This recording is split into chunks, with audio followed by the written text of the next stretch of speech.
दोस्तों, इस दुनिया में बहुत ही बड़े बड़े पर्वत मौजूद हैं जिनकी ऊंचाई बहुत ही ज़्यादा है और इन पर चढ़ना बहुत ही कठिन। दुनिया में बहुत ऐसे लोग भी हैं जिन्होंने इन ऊंचे पर्वतों के शिखर को हासिल किया है, पर हमारी इस दुनिया में एक पर्वत ऐसा भी है जिस पर आज तक कोई नहीं चढ़ पाया।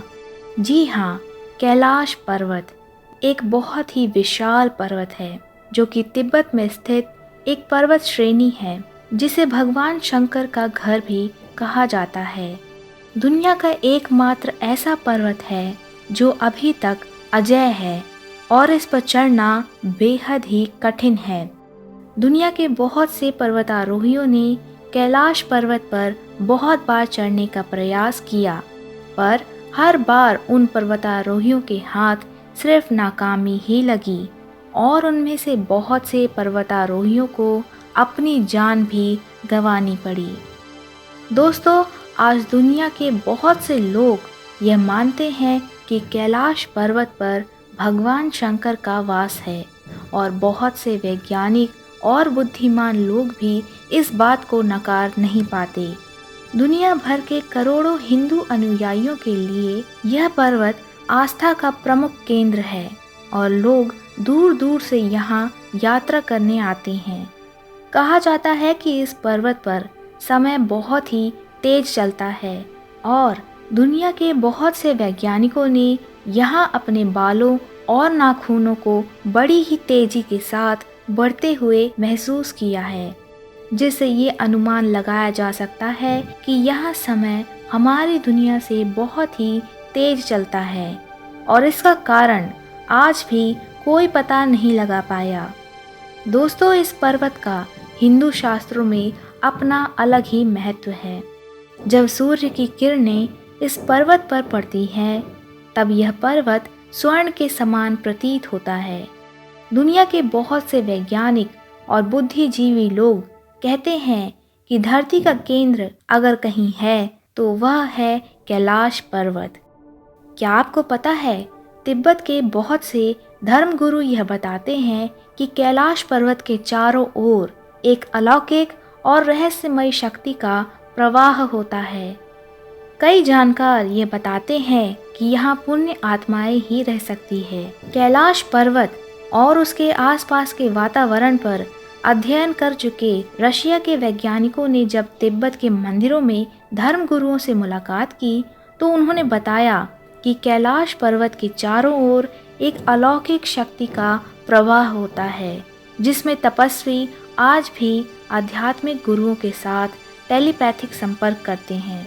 कई जानकारों के मुताबिक कैलाश पर्वत चतुर्मुखी है, जो कि कंपास के भांति ही समस्त दिशाओं का सूचक है। कैलाश पर्वत से दुनिया के 4 विशाल नदियों का उद्गम होता है, जिन चारों नदियों का नाम है सतलुज नदी, सिंधु नदी, घाघरा नदी और ब्रह्मपुत्र नदी। यह नदियाँ बड़े ही रहस्यमयी तरीके से कैलाश पर्वत को 4 अलग अलग भागों में बांटती हैं। दोस्तों, क्या आप सब जानते हैं कि कैलाश पर्वत पर दिशा सूचक यानी कि कंपास भी काम करना बंद कर देता है, क्योंकि बहुत से लोगों और शोधकर्ताओं के अनुसार कैलाश पर्वत पर ही चारों दिशाओं का मिलन होता है। कैलाश पर्वत के चोटियों के बीच 2 बहुत ही रहस्यमयी झीलें मानसरोवर और राक्षस झील मौजूद हैं। प्राचीन हिंदू ग्रंथों और पुराणों के अनुसार यह दोनों झीलें भगवान और राक्षस की हैं। भगवान की झील सूर्य आकार की है, जिसमें भगवान विष्णु शेषनाग सहित वास करते हैं। दूसरी झील चांद के आकार की है, जिसमें समस्त राक्षसों का वास है। क्या आप सब जानते हैं, ये झीलें एक दूसरे के बहुत निकट होते हुए भी एक दूसरे से बिल्कुल भिन्न हैं। मानसरोवर झील धरती की सबसे शुद्ध और निर्मल झील है, तो वही दूसरी ओर राक्षस झील सबसे खारे पानी की झीलों में से एक है। यदि आप कैलाश पर्वत या मानसरोवर झील के क्षेत्र में जाएंगे तो आपको निरंतर एक आवाज़ सुनाई देगी, जैसे कि कहीं आसपास में एरोप्लेन उड़ रहा हो। लेकिन ध्यान से सुनने पर यह आवाज डमरू या ओम की ध्वनि जैसी होती है। वैज्ञानिक कहते हैं कि हो सकता है कि ये आवाज बर्फ के पिघलने की हो। यह भी हो सकता है कि प्रकाश और ध्वनि के बीच इस तरह का समागम होता है कि यहाँ से ओम की आवाज सुनाई देती हो। प्रत्यक्षदर्शियों द्वारा दावा किया जाता है कि कई बार कैलाश पर्वत पर 7 तरह की लाइटें आसमान में चमकती हुई देखी गई हैं। नासा के वैज्ञानिकों का ऐसा मानना है कि यहाँ की चुंबकीय बल के कारण ऐसा हो सकता है। तो दोस्तों, वैसे तो कैलाश पर्वत पर चढ़ना असंभव ही है, परंतु 11वीं सदी में एक तिब्बती बौद्ध योगी मिलारेपा ने इस पर चढ़ाई की थी। रशिया के वैज्ञानिकों की यह रिपोर्ट यूएन स्पेशल मैगजीन के 2004 जनवरी अंक में प्रकाशित हुई थी। हालांकि मिलारेपा ने इस बारे में अभी कुछ नहीं कहा, इसलिए यह भी एक रहस्य ही है। पौराणिक मान्यताओं के अनुसार इसी के पास कुबेर की नगरी भी है। यहीं से महाविष्णु के करकम्बों से निकलकर गंगा कैलाश पर्वत की चोटी पर गिरती है, जहां प्रभु शिव उन्हें अपनी जटाओं में भर धरती में निर्मल धारा के रूप में प्रवाहित करते हैं। कैलाश पर्वत के ऊपर स्वर्ग है और नीचे मृत्यु लोक है।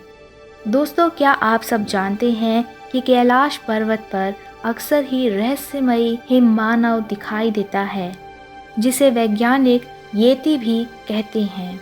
ये हिममानव आज भी लोगों के लिए एक रहस्य ही बना हुआ है और इसे आज तक कोई नहीं खोज पाया।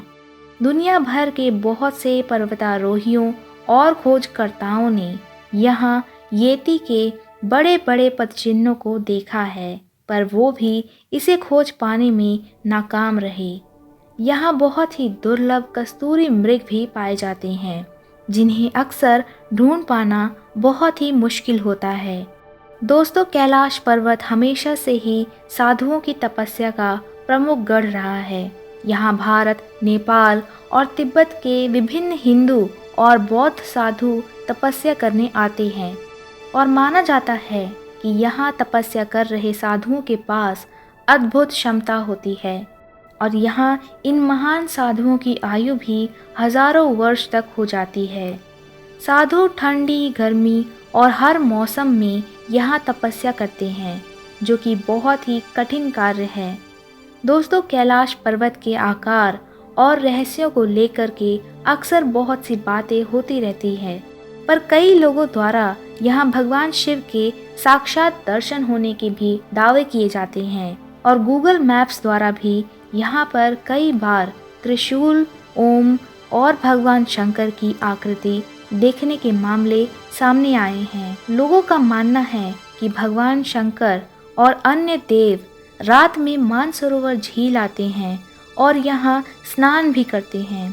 कई पर्वतारोहियों ने इस बात के दावे भी किए हैं कि यह पर्वत अपना स्थान भी बदल लेता है और पर्वतारोहियों की आंखों से ओझल भी हो जाता है। इसीलिए यहाँ आज तक कोई भी नहीं चढ़ पाया। कैलाश पर्वत वाकई में बहुत ही अद्भुत है। तो दोस्तों, यह थे कैलाश पर्वत से जुड़े कुछ अनसुलझे रहस्य, लाखों की आस्था का केंद्र और विश्व भर के लिए रहस्यों का पिटारा। यह पर्वत सिर्फ भगवान शिव का धाम ही नहीं, बल्कि उन्हीं की तरह विराट और अविचित है। आशा करती हूँ कि आपको यह वीडियो पसंद आया होगा। अगर सच में पसंद आया हो तो वीडियो को एक लाइक और शेयर ज़रूर करें और भी ऐसे इंटरेस्टिंग वीडियोस देखने के लिए सब्सक्राइब के लाल बटन को अभी दबाकर इस चैनल को अभी सब्सक्राइब कर लें। तब तक के लिए नमस्कार। भोले बाबा के भक्त कमेंट सेक्शन में हर हर महादेव लिखना बिल्कुल मत भूलिएगा।